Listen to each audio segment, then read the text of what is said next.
Mixing your tracks wrong is the fastest way to kill your potential. So today I'm exposing the most common mixing mistakes and how to fix them. If you've been wondering why your mixes don't sound professional, you've probably made one of these mistakes. But here's the thing, it is not about expensive plugins or fancy gear. So let's dive in.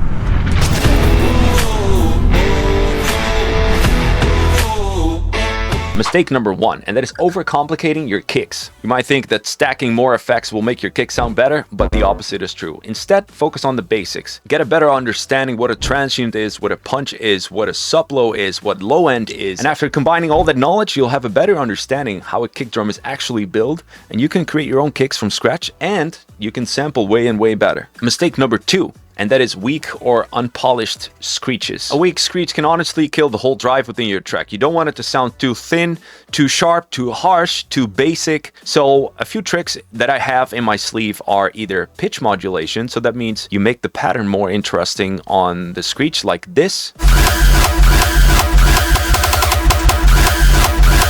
Another trick that I really like is put an LFO on a filter so you get that talking effect that I really like.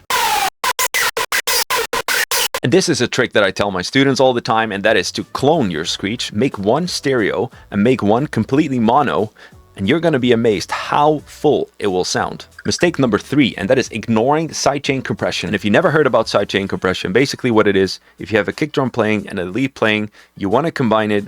What it basically does is it tells the lead to duck in the volume or the frequencies, so the kick drum has more room to play and it blends in better together. The fix? Use a sidechain plugin or do it manually with automation clips. Mistake number 4, excessive distortion. I always tell my students less is more. So obviously you can use it on screeches and on your kick drums and crunches and tails and whatever, but I would be cautious using it on your leads, for example, because it downgrades the quality of your leads tremendously. So use it with caution. Number 5, and that is neglecting your stereo and mono field. What might sound good on your studio speakers might not sound good on a big sound system or on your phone. Let me explain. Have you ever had this problem where it sounded really good within your studio or your studio speakers, and then on your phone it sounded very muffled, very far away? That's probably because your mix was way too wide, so too much stereo. But when it comes to mixing, especially your final mix, you want to make sure you're hitting that stereo but also that mono field. So what you can do is add a mono layer for your leads or your screeches or your tail. Through that way, you'll cover the stereo field and the mono field, and trust me, it will sound way better. Number 6, and that is relying on presets only. Now hear me out. There's nothing wrong with using presets. I encourage it to my students too. I even sell my presets. So there's nothing wrong with that. But if you want to excel, if you want to stand out from the crowd, you have to develop your own style. And the way you do that is by learning the fundamentals. How is a screech created? How is a lead created? How can I make this sound? So don't rely on presets only, because if you have the presets, everyone else has the presets too. So how can you distinguish yourself from the rest?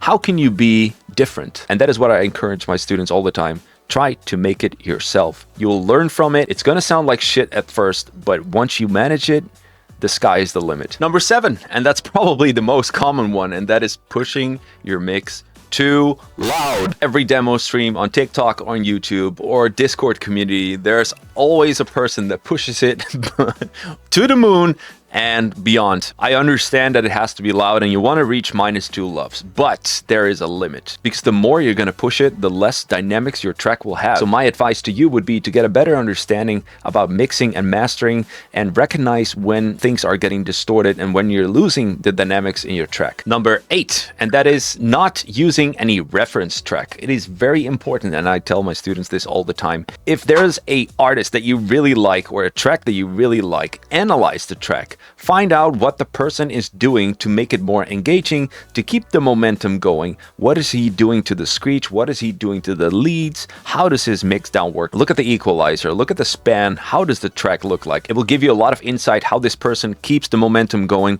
keeps the track engaged, keeps the audience hooked. So work with that information and make it your own. And finally, number 9, and that is using triplets and quarter beats and mixing it up. I cannot stress this enough. I've heard it so many times. It is a rookie mistake, and it's easy to avoid. The rule of thumb is this: once you're in a quarter beat pattern, you don't use any triplets. Like, for example, you're using quarter kick rolls and you're using triplets, claps or snares. That is not good. No bueno.